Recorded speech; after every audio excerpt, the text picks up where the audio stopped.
অলির গল্পের দুনিয়ায় আপনাদের স্বাগত।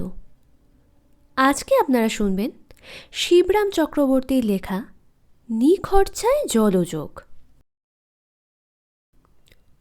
সেই থেকে নকুর মামার মাথায় টাক ফাঁক করছে সে কথা। একদিনে চালবাজি করতে গিয়ে চালের ফাঁকিতে বানচাল হয়ে মাথা আর আট চালায় ওই ফাঁক। সেদিন যে হাল হয়েছিল, যা নাজেহাল হতে হয়েছিল আমাদের, কি তার বলবো। 11:30টার থেকে সারি বেঁধে দাঁড়িয়ে ভিড় ঠেলে ঘোড়ার ধাক্কা সয়ে কত তপস্যার পর তো ঢুকলাম খেলার গ্রাউন্ডে। ভিড়ের ঠেলায় পকেট ছিঁড়ে যা ছিল সব গড়িয়ে গেছে গড়ের মাঠে, মানে মামার পকেটের যা কিছু ছিল। আমার পকেট তো এমনিতেই গড়ের মাঠ। ছিন্ন হয়ে ক্যালকাটা গ্রাউন্ডে ঢুকেছিলাম, ভিন্ন হয়ে বেরুলাম খেলার শেষে ওই ভিড়ের ঠেলাতেই। ভাগ্যিস মামা ছিলেন হুঁশিয়ার, খাড়া ছিলেন গেটের গোড়ায়, তাই একটু না আঘাতেই দেখা মিলল। নইলে এই গোলের মধ্যে, মোহনবাগানের এত গোলের পর আবার যদি মামাকে ফের খুঁজতে হতো, তাহলেই আমার হয়েছিল। আমার হাঁক ডাকে কতজনার সাড়া মিলত, কতজনার কত মামাই যে অযাচিত এসে দেখা দিতেন কে জানে। এই জনসমুদ্রে আমি নিজেই হারিয়ে যেতাম কিনা তাই কে বলবে। আমার নিজের খেই হারিয়ে গেলেই তো হয়েছিল। মামা বললেন, একটু চা না হলে তো বাঁচি নে রে। যা তেষ্টা পেয়েছে বাপ, গলা শুকিয়ে যেন কাঠ মেরে গেছে, জিভ টিপ সব শুক তলা। আমারও তেষ্টা লেগেছে মামা, তবে চা যদি নেহাত নাই মেলে শরবত হলেও আমার হয়। হ্যাঁ, শরবত বলে চায়েরই পয়সা জুটছে না তো শরবত। নকুর মামা চেঁচান, 2 আনা পয়সা হলে 1 কাপ চা কিনে দুভাগ করে খাওয়া যায়। গলাটা একটু ভিজিয়ে বাঁচি, দুজনেই বাঁচি। আছে নাকি তোর কাছে 2 আনা? না মামা। একটা 2 আনিও নেই? একদম না? দেখেছিস ভালো করে? তা 2 আনি না থাক, 2 আনি। 2 আনি হলেও তো হয়। হ্যাঁ, তাও না, 1টা আনি আর 2 ডবল পয়সা নেই কো। যাগে, তবে 4টে ডবল পয়সা তাই দে। তাও পারবি নে? তাহলে ডবল আর বেড বলে মিলিয়ে বার কর। মোটের উপর যে করেই হোক 8টা পয়সা হলেই হয়ে যায়। তবুও ঘাড় নাড়ছিস, তাও নেই? তাহলে ফুটো পয়সাই সই, তাই বার কর দেখি 8টা, তাহলেও হবে। তাতেই চালিয়ে নেবো কোনো রকমে। না মামা, আমার পুনরুক্তি। আহা, প্রাণে যেন আমার চিমটি কেটে দিলেন। কেতার্থ হলুম। মামা ভ্যাং চান আমায়। ম্যা। কার্জন পার্কের কোন অবধি মামা চুপচাপ আসেন, আধমরার মতন। তারপর চৌরঙ্গির মোড়ে পৌঁছতেই যেন চাঁদকে ওঠে আবার। চ, তোদের পাড়ায় যাই। সেখানকার চায়ের দোকানে নিশ্চয়ই তোকে ধার দেবে। তো চেনাশোনা লোক সব ভাবসাব আছেই, তাই চল। চা না পেলে আজ আমি বাঁচব না, পঞ্চত্ব লাভ করবো দেখিস তুই। আমার পাড়ার চাওয়ালারা, তুমি তাদের চেনো না মামা। এমন খুঁতখুঁতে লোক আর হয় না। এত কেপ্পন তুমি 7 জন্মে দেখনি। আর এমন হুঁশিয়ার যে তুমি যদি সিগারেট ধরাতে যাও আর দেশলাইয়ের বাক্স চাও না, তারা বাক্সর বদলে শুধু একটা কাঠি দেবে তোমাকে, আর খোলটা শক্ত করে ধরে রাখবে হাতের মুঠোয়। বাক্সটা হাতছাড়াই করবে না, 1 মিনিটের জন্যও নয়। ধার দেওয়া দূরে থাক, কেবল তার ধারে কাঠিটা ঘষে তোমার সিগারেট ধরিয়ে নাও, ব্যাস। দেশলাইয়ের গায়ে ঘষতে দেবে কেবল, কিন্তু দেশলাইয়ের কাছে ঘেঁষতে দেবে না তোমাকে। এমনই মারাত্মক লোক সব। বলিস কি রে? হ্যাঁ, এই বয়সেই সিগারেট খাওয়ার বিদ্যে হয়েছে? গোফ না গজাতেই বিড়ি ধরা তো শিখেছ বটে। মামা ভারী খাপ্পা হয়ে ওঠেন। বারে, আমি সেটা কখন বললুম? এ তো আমার চোখে দেখার কথাই বলছি। চেখে দেখার কথা বলেছি কি? খাসনি তো? তাহলেই হলো, না খেলেই ভালো। তুই আমার একমাত্র ভাগ্নে নোস তা জানি, কিন্তু আমার অদ্বিতীয় তো। তোর মতন মার্কা মারা আরেকটা তো আমার নেই। তুইও যদি সিগারেট ফুঁকে অকালে যাদবপুর হয়ে কেটে পড়িস, অবশ্যই দুঃখে আমি মারা যাব না তা ঠিক, কিন্তু তাই বলে টিবি হওয়াটা কি ভালো? তুইও যদি টিভিতে টেসে যাস, সান্ত্বনা দেবার আরও ভাগ্নে আমার থাকবে বটে। কিন্তু ভাগে যে একটা কম পড়বে তাও বটে। ভয় নেই মামা, আমি তোমার ভাগবো না। আমার ভাগ্যি। এখন আয়, এখানে বসে নিখরচায় চা খাওয়ার একটা বুদ্ধি বার করি। নকুর মামা বলেন। দুজনে মিলে তখন মাথা খাটাই আমরা। ভিখিরি হলে যেমন ভেক এসে পড়ে, ফকির হলেও তেমনি যত ফিকির দেখা যায়। শোন, এক কাজ করা যাক। তুই যেন অজ্ঞান হয়ে পড়েছিস এইরকম ভাব দেখাবি, অ্যাক্টিং করবি আর কি। আমি তোকে ধরে ধরে নিয়ে যাব একটা চায়ের দোকানে, কিংবা ঢুকবো কোনো একটা রেস্তোরাঁয়। কী রকমের অ্যাক্টিং? প্রথম অঙ্কের আগেই আমার প্রস্তাবনা, ভালো করে বুঝিয়ে দাও আগে। ডালুদির হিস্টেরিয়া হতে দেখেছিস তো? আমাদের ডালুদি, তোর ডালু মাসিরে। তুই সেই ডালুদির মতন সেই রকম গান আড়তে থাকবি, হাত পা কাঁপাবি।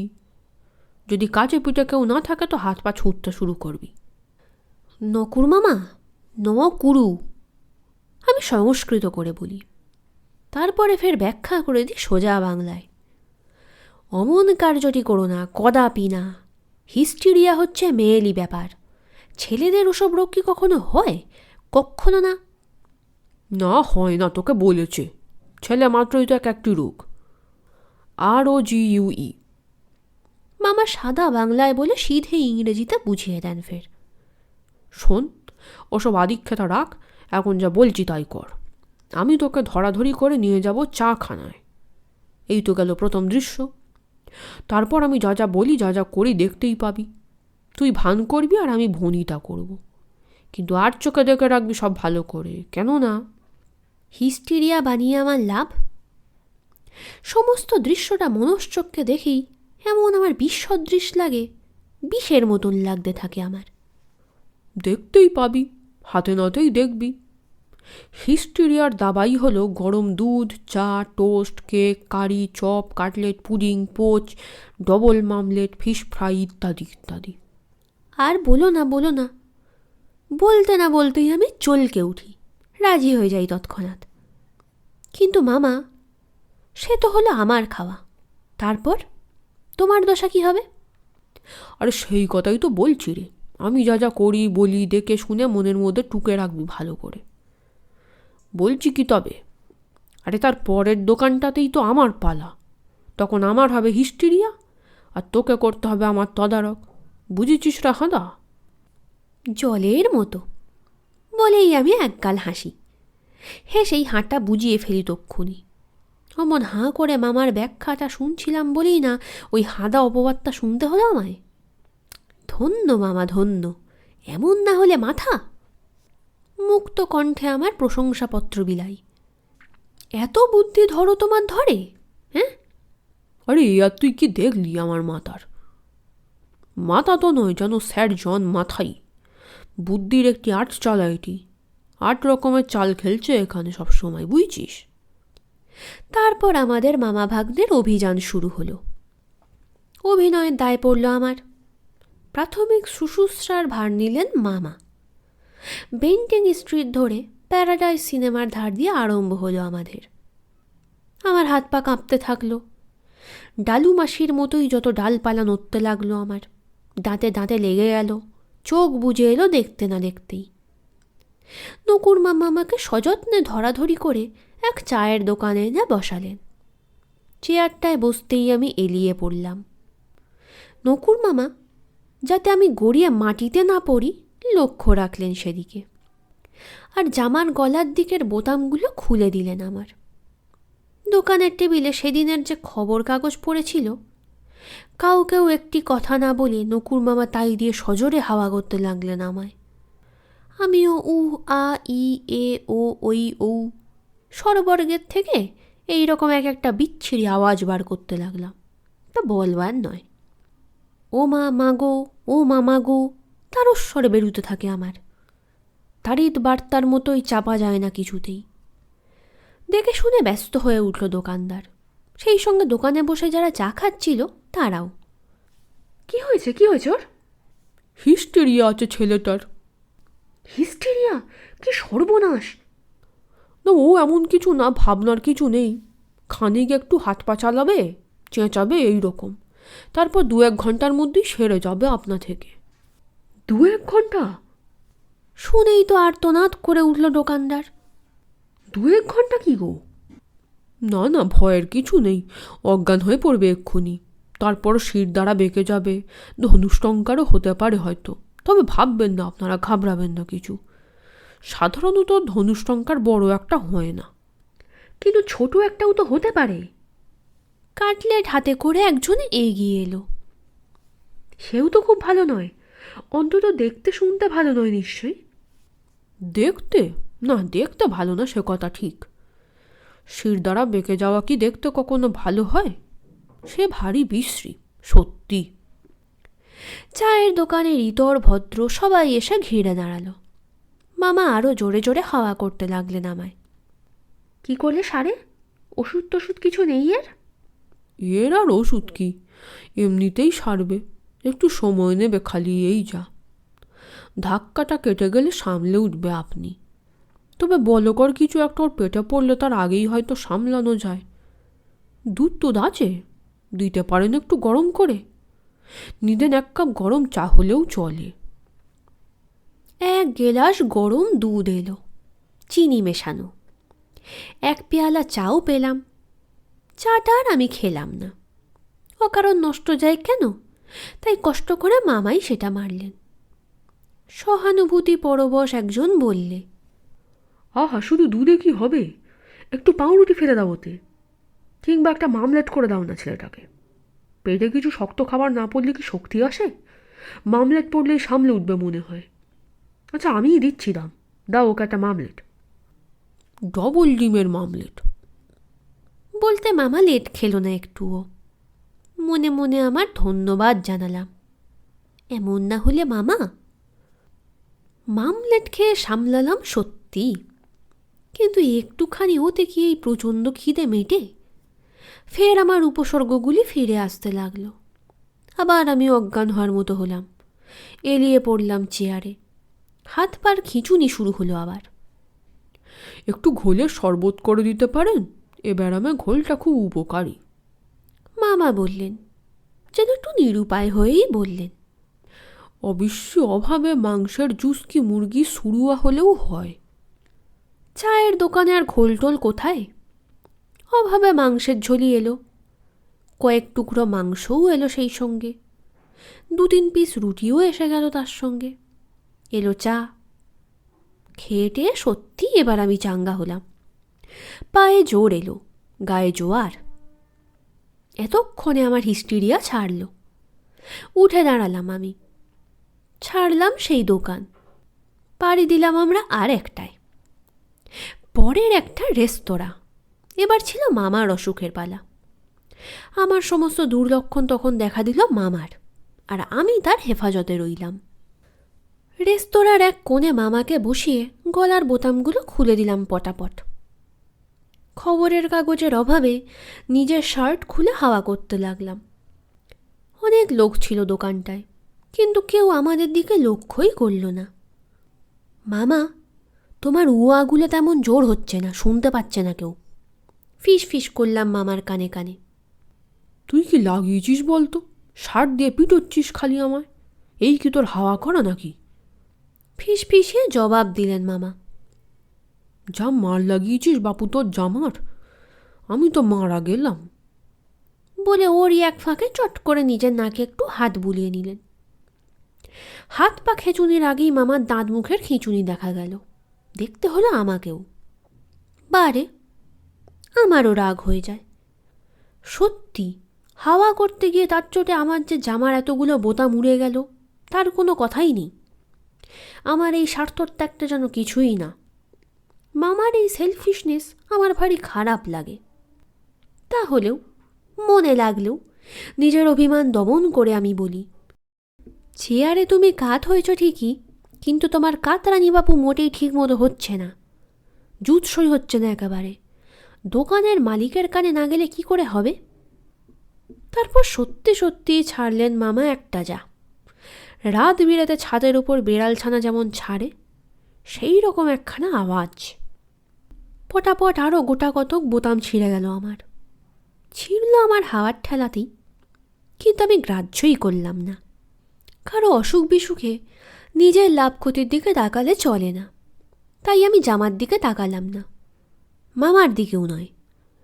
মামা নাক মুখ শীতকালেন, কিন্তু কি করব, শক্ত রোগীকে কি কখনো জামাই আদর করা যায়? চি গলায় শুরু করে মামা হাউমাউ করে উঠলেন চেষ্টায়। মিয়াও করে এমন ডাক ছাড়লে স্বয়ং মা জগদম্বাই এসে দেখা দেন। আর মিয়া না এসে পারে? এগিয়ে এলো দোকানদার। কি এসব কি হচ্ছে এখানে? এটা কি তোমার ওস্তাদির আখড়া পেয়েছো নাকি? গলা ভাঁজবার জায়গা পাওনি? গানের কসরতের জায়গাটা নয়, বললে লোকটা। অসুখ করেছে মামার, আমি জানালাম। অসুখ করেছো তো এখানে কি? এখানে কেন? ডাক্তারখানায় নিয়ে যাও। সোজা পথ দেখালো সে। ওই যে সামনেই তো ডাক্তারখানা, চোখের সামনেই, দেখছো না? ওষুধে সারবার অসুখ নয়, এ হলো কি হিস্টিরিয়া। ভালো মন্দ কিছু পেটে পড়লেই সারে। দেখছেন না হাঁ করছে কীরকম? হাঁ করছে? কুইনাইনই হচ্ছে এর একমাত্র দাবাই। আছে আমার কাছে, এক্ষুনি আমি আনছি, দাঁড়াও। আমি তো দাঁড়িয়েই ছিলাম, কিন্তু মামা আর দাঁড়ালেন না। কুইনাইনের নাম শুনে তার হাঁ বুঝে এসেছিল। হাঁ হাঁ করে তিনি উঠে পড়লেন, সেরে উঠলেন চটপট। সরে আসতেও তার দেরি হলো না। আর 1 মিনিটও তিনি দাঁড়ালেন না সেখানে। তারপর আর একটুও রেস্ট না নিয়ে সেই রেস্তোরাঁ থেকে দৌড়ে আমরা বেরিয়ে এলাম। একটা দোকান অমনি অমনি চলে গেল আমাদের। যাকে গোটা বেন্টিং স্ট্রিটই পড়ে আছে এখনো। বহরে খাটো দেখতে বেটে হলে কি হবে, চায়ের দোকানের কিছু কমতি নেই এ রাস্তায়। আর এই শহরেই বা কি কম? আর সব চাওয়ালাই এমন ডাক্তার নয়, সবার কাছেই তো আর কুইনাইন মজুদ নেই। পরের দোকানটাতেই মামার পেটে চা মামলেট প্রভৃতিরা এসে পড়ে, আর পড়তে থাকে পরের পর। তারপর চলতে থাকে এমনি ধারা। একবার আমি পড়ি, মামা ওঠেন, তারপর মামা পড়েন, আমি তার শুশ্রূষা করি। মামার আর আমার সেবায় উঠে পড়ে লাগি পরম্পরায়। চলল এরকম দোকানের পর দোকান। চৌহদ্দির চারধারে চক্কর মেরে 4 চক্রান্ত চলতে থাকে আমাদের। খেয়ে খেয়ে পেট ফুলে ঢোল হয়ে উঠল দুজনেরই। আমাদের জয় ঢাকও বলা যায়। বেন্টিং স্ট্রিটের মোড় ঘুরে কফি হাউসের পাশ কাটিয়ে যাই। সেখানে ঢুকতে সাহস হয় না আমাদের। কফি হাউসের মতো অত বড় স্টেজে অভিনয় করা কি চারটিখানি? অগত্যা স্যান্ডউইচ, পট্যাটো চিপস আর কাজু বাদামের মায়া কাটিয়ে চিত্তরঞ্জন অ্যাভিনিউ দিয়ে ফের আমরা ফিরে আসি ধর্মতলার মোড়টায়। বেন্টিং স্ট্রিটের গোড়াতেই ঘুরে আসি আবার। চা খেয়ে খেয়ে মানুষ চাতাল হয় কিনা জানি না, কিন্তু যেতে যেতে আর খেতে খেতে পথঘাট আর দোকানপাট কখন যে গুলিয়ে গেছিল আমাদের। আবার যে আমরা ঘুরপাক খেয়ে সেই আগের দোকানে সব্যের আগেকারটায় ফিরে এসেছি তা খেয়ালই হয়নি একদম।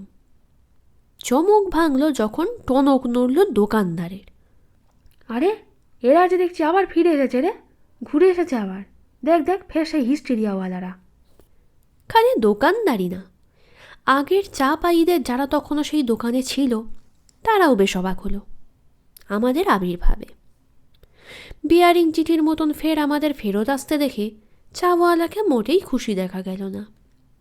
বিয়ারিং ডাক মানেই তো বেয়ারা এক ডাকাতি। গাঁটের পয়সা খসিয়ে তাকে খালাস করো। আমাদের মতো অখদ্দে যত অখদ্দেরকে খাইয়ে খাইয়ে লাশ করো, তাতে কার লালসা হয়? কিন্তু ভেবে দেখলে এতে এমন অবাক হবার কি ছিল? হিস্ট্রি যখন রিপিট করে তখন হিস্টেরিয়া কি রিপিট করতে পারে না? অবশ্য একটু খুঁত হয়েছিল বটে, সামান্য, এই একটুই যা গলদ এক জায়গায়। মামার পাল্লা পড়েছিল এবার। আমার হিস্টেরিয়া মামার জিওগ্রাফিতে রিপিট করেছিল, এইটুকুই যা। হিস্ট্রি আর জিওগ্রাফিতে গোল বেঁধেছিল শুধু এইখানেই। ইতিহাস আর ভূগোল পাল্টেছিল এই একটুখানি, এমন কিছুই তোর বিশেষ নয়। আমাদের অজ্ঞাতসারে আমার হিস্টেরিয়া মামার মানচিত্রে কম্পমান হয়ে দেখা দিয়েছিল। এইটুকুই যা খুঁত, নামমাত্র। এছাড়া আর সবই আমরা ঠিক ঠিক করেছি। জামার বোতাম খোলা, খবরের কাগজের হাওয়া লাগানো, বিলকুল। আমার দিক থেকে আর কোনো ত্রুটি হয়নি। মামার অভিনয়ও যদ্দূর নিখুঁত হতে হয়, কিন্তু হলে কি হবে, দোকানদারটা তবু কেমন খুঁত করে। এরকমটা হলো যে? এরকম কেন? সেবারে দেখলাম বাচ্চাটা, আর এবারে দেখছি ধাড়িটাকে ধরেছে। হ্যাঁ, এ কী রকমের ব্যায়াম? ভারী শক্ত ব্যারাম। আমি বললাম, ছোঁয়াচে রোগ কি না, এপিডেমিক তো একেই বলে। আমার থেকে মামার হয়েছে, মরক হলে যেমন হয়ে থাকে।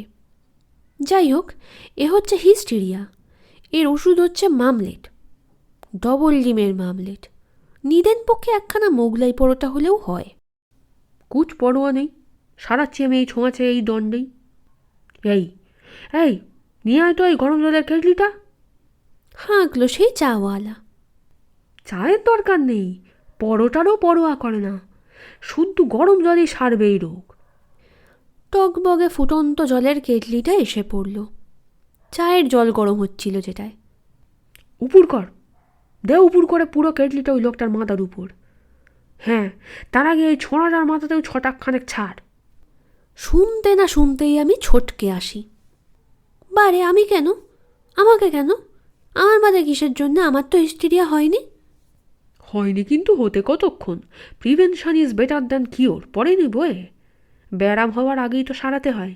কে জানে, তোমার হয়তো ফের জিওগ্রাফিয়া হতে পারে, সে আরও শক্ত অসুখ, আরও বেশি ছোঁয়াছে, তার আগেই আরাম করা যাক তোমার। আরামের কথা পারতেই আমি লাফ মারি, এক রাম লাফ, রাম রাজ্য সুলভ লাভ। আর সেই এক লাফেই সারা ধরমতলা পেরিয়ে আসি। আর মামাও বেরিয়ে আসেন, তবে কিনা একটু দেরি করে, আর মেডিকেল কলেজ হয়ে, মাস 3 বাদে। আর তারপরেই সেই মাথার ফাড়ায় সব চুল উঠে গেল মামার, টাক পড়ে গেল তার। হবেই, জানা কথা। গরম জল চুলের পক্ষে বেজায় ক্ষতিকর, তাতে চুল উঠে যায়। পড়েছিলাম হাইজিনে, কথাটা মিথ্যে নয়। ট্যাক্স না দিয়ে চা খেতে গেলে যা হয়, বিনে পয়সার ওই টাকশো। গল্পটি ভালো লেগে থাকলে ভিডিওটিতে একটি লাইক করতে ভুলবেন না এবং বাংলা সাহিত্যের আরও গল্প শোনার জন্য চ্যানেলটি সাবস্ক্রাইব করে দেবেন।